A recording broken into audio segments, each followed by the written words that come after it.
এক মাদ্রাসায় এরকম খাদেম ছিল, তো খাদেমের সাথে বাচ্চারা খুব দুষ্টামি করত, ডাকতো গরু। কি হ্যাঁ, পড়ার সময় গরু ডাকতো। তো ও ছিল একটু সাদা সিধা, সাদা সাদা সিধা বোঝেন, সরল ছিল, সরল সহজ সরল, একটু হাবলা টাইপের, তো বেশি মাথায় নিত না। আবার দেখবেন হাবলা মানুষ চেতলে কিন্তু খবর আছে, ঠিক না? একদিন বৃষ্টি হইতেছিল প্রচন্ড, এর দায়িত্ব ছিল ছেলেদেরকে খানা পরিবেশন করা। খানার সময় হয়ে গেছে, খানা নিয়ে আসে না, তো ছেলেরা চিৎকার দিতেছে গরু কই গেল। একটু পরে দেখতেছে খানা নিয়ে আসতেছে, তো সবাই চিৎকার দিয়ে বলতেছে ওই গরু এত দেরি করলি কেন? বাস সরল সহজ তো লেগে গেছে মাথায়। খানা নামায় দিয়া মোহতামিম সাহেবের কাছে যা বলতেছে চাকরি করব না। কেন?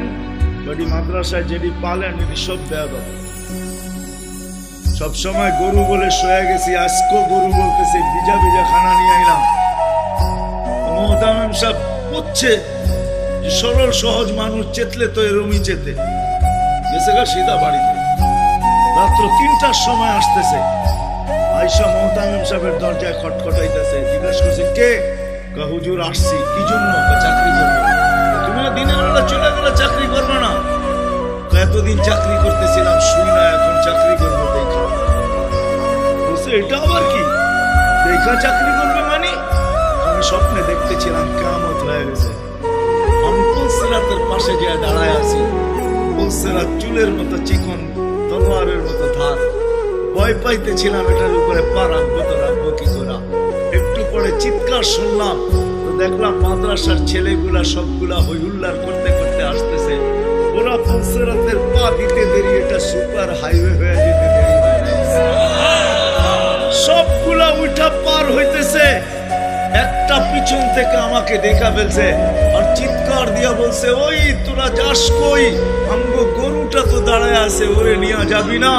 বলে সবগুলা পিছে ফিরে আসছে আর আমাকে উঠায়া কেউ হাতে কেউ পায়ে ধরা সব কাঁধে করে নিয়ে পার করা দিছে।